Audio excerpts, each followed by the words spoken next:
हमारे साथ बातचीत करने के लिए नीति आयोग के मेंबर डॉक्टर अरविंद विरमानी साहब। सर, आपका स्वागत है CNBC आवाज़ में।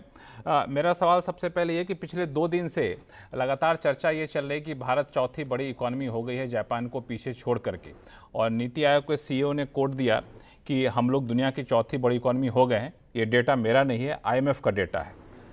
लेकिन कई लोग कह रहे हैं कि IMF ने ऐसा कोई डेटा रिलीज किया नहीं है। जो रिसेंट डेटा है उसके हिसाब से भारत अभी भी चौथी इकोनॉमी बनना बाकी है।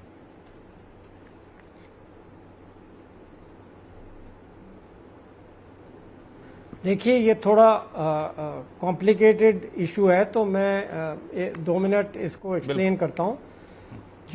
जब हम देशों के GDP कंपेयर करते हैं तो उसको US डॉलर में कन्वर्ट करना पड़ता है, और GDP तकरीबन हर साल तो GDP निकलती है और क्वार्टरली कई देशों की होती है, मोस्ट कंट्रीज। तो जो 2024 की GDP थी उसके बेसिस पे एक हमने इंडेक्स है जिसको कहते हैं VIP index of economic power या आर्थिक शक्ति, जिसमें हमें इंडेक्स, ये जो मेरा इंडेक्स बना हुआ है, जिसमें वो दिखा रहा था कि जापान की इकोनॉमिक पावर या भारत की इकोनॉमिक पावर जापान से ज़्यादा बढ़ गई है 2024 में। उसके बेसिस पे मैंने कहा था जो डॉलर वैल्यू है, जिसमें नॉर्मल सबकी चर्चा होती है, जो आप करते हैं, बाकी लोग करते हैं, वो भी 2025 में जापान से ज़्यादा हो जाएगी। उसके बाद एक महीना पहले IMF के रिपोर्ट्स में भी निकला है कि उन्होंने एस्टिमेट्स दिए हैं डॉलर वैल्यू के, जापान के और इंडिया के, जिसमें जो प्रोजेक्टेड 2025 की GDP है वो भारत की जापान से ज़्यादा होगी। अब थोड़ी शायद कन्फ्यूजन इसलिए है क्योंकि हमें अभी 2025 में खाली अभी 5 महीने भी नहीं ख़त्म हुए हैं, तो एक्चुअल वैल्यूज़ तो दिसंबर या जनवरी में पता लगेंगी। तो उस वक़्त देखेंगे कि ये जो मेरा फोरकास्ट था VIP के बेसिस पे, या जो IMF का फोरकास्ट है US डॉलर वैल्यू में, वो सही है। पर मुझे कॉन्फिडेंट है, आई एम कॉन्फिडेंट कि हम चौथे नंबर पे पहुंच जाएंगे एट द एंड ऑफ 2025, क्योंकि ये पूरा साल की GDP लेनी पड़ती है। तो ये थोड़ा ध्यान में रखना पड़ेगा कि हम 4 महीने की तो GDP है ही नहीं, वो तो पूरे साल की, तो एंड ऑफ द ईयर या जनवरी में जनरली जापान की भी आएगी, हमारी भी आएगी, एस्टिमेट्स होंगे। तो उसके बेसिस पे ये हम प्रिडिक्ट कर रहे हैं कि हम 4th लार्जेस्ट इकोनॉमी हो जाएंगे 2025 में। तो एज ऑफ नाउ अगर मैं पूछूं, as of now VIP index के हिसाब से हम 4th इकोनॉमी हैं, जापान से आगे निकल गए हैं, ये कहना सही होगा? वो नहीं, वो जो VIP इंडेक्स है वो इकोनॉमिक पावर मेजर करता है, वो डॉलर वैल्यू नहीं बताता।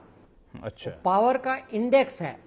हाँ। तो वो उसके बेसिस पे हमने जज किया, माय जजमेंट, कि 2025 में in 2025 India's economy is likely to be larger than Japan's. और उसके बाद IMF के भी नंबर्स आए हैं, ये इमेजिनरी नहीं है, मैंने अपने आप देखे हैं, मैंने नोट किया है कई महीने पहले कि उन्होंने मार्जिनली थोड़ा सा इंडिया का GDP जापान के से ज़्यादा प्रोजेक्ट किया है for 2025 whole year. So both these are consistent, but they refer to the whole of the year 2025. So they are projections, they are estimates. ये नहीं है कि हो गया 2025 अभी खत्म तो नहीं हुआ है ना, जब खत्म होगा तभी हम एक्चुअल डेटा हमें मिलेगा ना। So as of now IMF के डेटा के मुताबिक हम लोग 2025 जब खत्म होगा तब आपका एस्टिमेट है कि हम लोग जापान से मार्जिनली आगे निकल जाएंगे, ये क्लियर है। इसमें चूंकि ठीक है आगे अभी निकले या 25 का, देखिए एस्टिमेट फ्यूचर के होते हैं। IMF ने एस्टिमेट किया है 2025, 2026, 7, 8 वो 5 साल के एस्टिमेट देते हैं। ठीक है, अब इस इशू में हम लोग ना जाएं, क्योंकि ठीक है आज न कल हम लोग वहां पे हो जाएंगे, फोर्थ इकोनॉमी हो जाएंगे। लेकिन मेरा आपसे कहना है कि इस इकोनॉमिक ग्रोथ के पीछे सबसे बड़ा फैक्टर कौन सा आप देखते हैं जो कंट्रीब्यूट कर रहा है?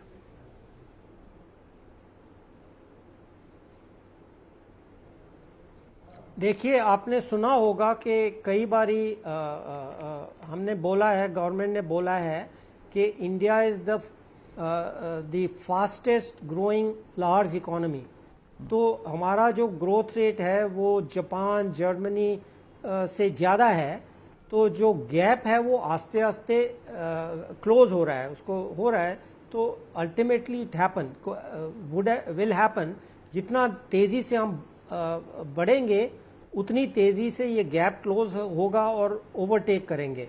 अगेन, अगर मैं अपने एस्टिमेट पे जाऊं, जो मैंने इंडेक्स की आपको बात की है, वीआईपी इंडेक्स, उसके बेसिस पे मेरी प्रोजेक्शंस के हिसाब इस साल 2025 में जर्मनी का इकोनॉमिक पावर या इंडिया की, भारत की इकोनॉमिक पावर जर्मनी से ज़्यादा हो जाएगी।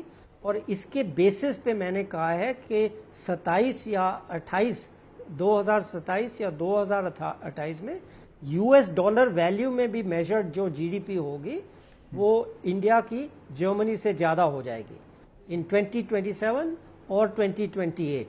जहाँ तक आईएमएफ की प्रोजेक्शंस हैं वो कह रहे हैं कि 2028 में लाइकली इंडिया की इकोनॉमी जर्मनी से ज़्यादा बढ़ जाएगी।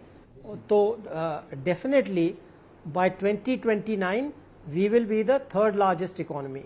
And again the issue is क्योंकि हमारी इकोनॉमी सबसे फास्टेस्ट ग्रोइंग लार्ज इकोनॉमी है, उनकी ग्रोथ कम है और कम हो गई है क्योंकि कई शॉक्स हुए हैं उनको, यूरोप में लड़ाइयाँ हो रही हैं एट्सेट्रा। तो जैसे ये गैप कम होता जा रहा है, and that will happen as I said in my estimate by 2028. Well, both, I think I would say IMF and my estimates would be identical on becoming the third largest economy. कई सारे लोग ये कह रहे हैं कि ठीक है इकॉनमी हम लोग थर्ड लार्जेस्ट इकॉनमी हो जाएंगे, लेकिन जो रियल टर्म में बेनिफिट होना चाहिए इस इकॉनमी का वो आम लोगों को मिलना थोड़ा सा चैलेंज होता है। For example per capita income, हम लोग इकोनॉमी साइज में उन लोगों के बराबर हो जाएंगे, लेकिन पर कैपिटा इनकम देखें तो हम लोग उनसे काफ़ी ज़्यादा पीछे हैं। ये कितना बड़ा कंसर्न है?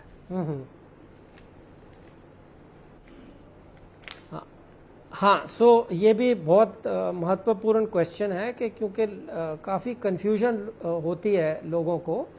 जो वेलफेयर होता है, जो लोगों की वृद्धि या वेलफेयर होता है, वो हम पर कैपिटा जीडीपी से मेजर करते हैं।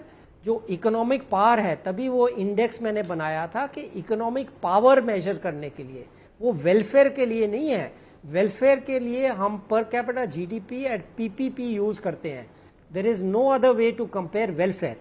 तो जब हम कहते हैं फास्ट इंक्लूसिव जीडीपी ग्रोथ, हम पर कैपिटा जीडीपी की सोच रहे हैं, क्योंकि जैसे ही पर कैपिटा जीडीपी बढ़ेगी तभी लोगों का रहना सहना, their economic situation will improve. तो जैसे पिछले 10 साल जीडीपी ग्रोथ हुई है या उससे पहले हुई है, उसी करके हमें उसके नतीजे नज़र आ रहे हैं। हम पॉवर्टी रेट्स अगर देखें 2011 और 2022, 23 या 2023-4 को, तो उसमें से दिख रहा है कि पॉवर्टी, अगर हम एब्सोल्यूट पॉवर्टी लें या अपर मिडिल इनकम पॉवर्टी लें, उन सब में पॉवर्टी कम हो रही है और लोगों की सिचुएशन बढ़ रही है। So but that does not mean, पर कोई कॉन्ट्रडिक्शन नहीं है। हम 5th, 4th या 3rd लार्जेस्ट पावर हो सकते हैं, पर हमारी जो पर कैपिटा जीडीपी एट पीपीपी वो अभी भी कई देशों से कम है। So that is the whole point of development. अगर हम ऑलरेडी पहुंच गए होते अमेरिका या जापान या जर्मनी के लेवल पे या यूके के लेवल पे, फिर डेवलपमेंट पॉलिसी की ज़रूरत ही नहीं होती।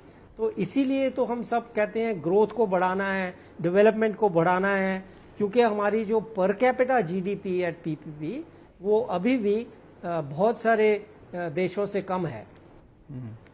हालांकि ये बहुत ज़्यादा कम है। अगर मैं डेटा देखूं तो जैसे कि जापान से हम लोग कंपेयर कर रहे हैं तो जापान का 4.06 ट्रिलियन जीडीपी है, लेकिन उनका पर कैपिटा 32,500 पर कैपिटा जीडीपी है। हमारा पर कैपिटा जीडीपी 2,711 है, मतलब बहुत ज़्यादा डिफरेंस है। करीब आप देखें तो 15 टाइम्स का डिफरेंस है। तो ये एक क्यों ऐसा होता है? That is not a contradiction. आप कह सकते हैं हमारी पॉपुलेशन का भी बहुत फर्क है। हमारे 1.4 बिलियन पीपल हैं, उनके 150 मिलियन हैं या जो भी हैं। सो that is true, that is fact. ठीक है, एक आखिरी क्वेश्चन सर कि अभी से इकोनॉमी को थर्ड लार्जेस्ट इकोनॉमी का जो आपने एस्टिमेट दिया है वहां तक बढ़ने के लिए इकोनॉमिक फ्रंट पे कोई आपको लगता है कुछ मेजर रिफॉर्म करने की जरूरत है ताकि इसी स्पीड से इकोनॉमी आगे बढ़ती जाए? हाँ, तो पिछले 10 साल में हमने कई चीजें की हैं, उनको और बढ़ाना पड़ेगा। मैं 3-4 चीजें बताऊंगा। एक तो जैसे मैंने कहा, हमारा उद्देश्य है कि सस्टेन्ड फास्ट इंक्लूसिव ग्रोथ। तो इंक्लूजन की बहुत सारी स्कीम्स हैं। मैं स्कीम्स का लिस्ट नहीं दूंगा, पर आपको बताऊंगा जो हम जब 10 साल या 20 साल या 50 साल हम कहते हैं विकसित भारत 2047, उसमें क्या क्या चीजें हैं जो हम सोच रहे हैं जो खास करके करनी पड़ेंगी। मैं खाली 3-4 बताऊंगा। एक तो है women's participation in the labour force. तो इस पे प्रधानमंत्री जी ने सबने एम्फोसिस दिया है कि हमें विमेन को लेबर फोर्स में लाना होगा, और कई चीजें हो रही हैं, कई चीजें आइडेंटिफाई की हैं। जैसे विमेन्स अगर इंडस्ट्री में काम करें, उनके लिए हाउसिंग चाहिए होती है, ट्रांसपोर्ट, उसको कैसे प्रमोट करें। तो एक तो है विमेन्स पार्टिसिपेशन बढ़ेगा तो पर कैपिटा जीडीपी भी उसी तेजी से बढ़ेगी। दूसरी चीज है जो न्यू एजुकेशन पॉलिसी में आइडेंटिफाई की थी कि FLN, फंक्शनल लिटरेसी और N, तो क्वालिटी ऑफ प्राइमरी एजुकेशन को बढ़ाना पड़ेगा और बढ़ा रहे हैं। ताकि आपने सुना होगा यूपी में रूरल प्राइमरी एजुकेशन की जो रीडिंग एबिलिटी है वो 10 अंकों से बड़ी है। तो ये बेसिक इम्पॉर्टेंट है कि अगर बच्चे इकोनॉमी में पार्टिसिपेट करें, उनको पढ़ना लिखना तो आना पड़ेगा, बेसिक फंक्शनल लिटरेसी और न्यूमरेसी। और तीसरी चीज़ मैं जो मेंशन करूंगा जो बहुत इम्पॉर्टेंट है, बहुत महत्वपूर्ण है, जो है जॉब स्किलिंग। तो हम कई बारी सुनते हैं कि बहुत सारे इंडिया के इंजीनियर हैं पर वो एम्प्लॉयबल नहीं है।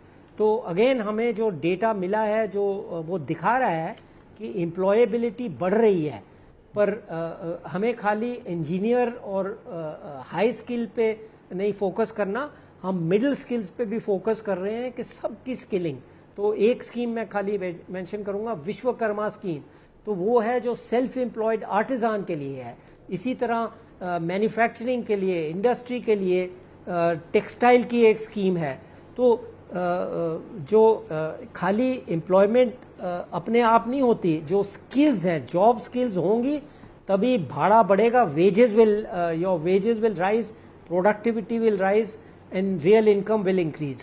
तो ये जॉब स्किल्स से सब रिलेटेड है। जो आप कह रहे थे लोग की उन्नति कैसे होगी अगर उनकी स्किल्स इंप्रूव करेंगी और जॉब में प्रोडक्टिविटी इंप्रूव होगी तो पर कैपिटा इनकम भी बड़ी होगी। तो these are broader macro issues, there are many others. जैसे हम कह रहे हैं FDI एंड सप्लाई चेन को बढ़ाना है। क्योंकि मैन्युफैक्चरर्स के जॉब बढ़ेंगे, उनकी सप्लाई चेन बढ़ेगी, उसके साथ सर्विसेज सब चीज़ें साथ बढ़ेंगी। तो ऐसे that is the whole approach of development policy. इसमें कई चीज़ आती हैं इस वक्त सारी, बट मैंने खाली 2-3 मेंशन की हैं।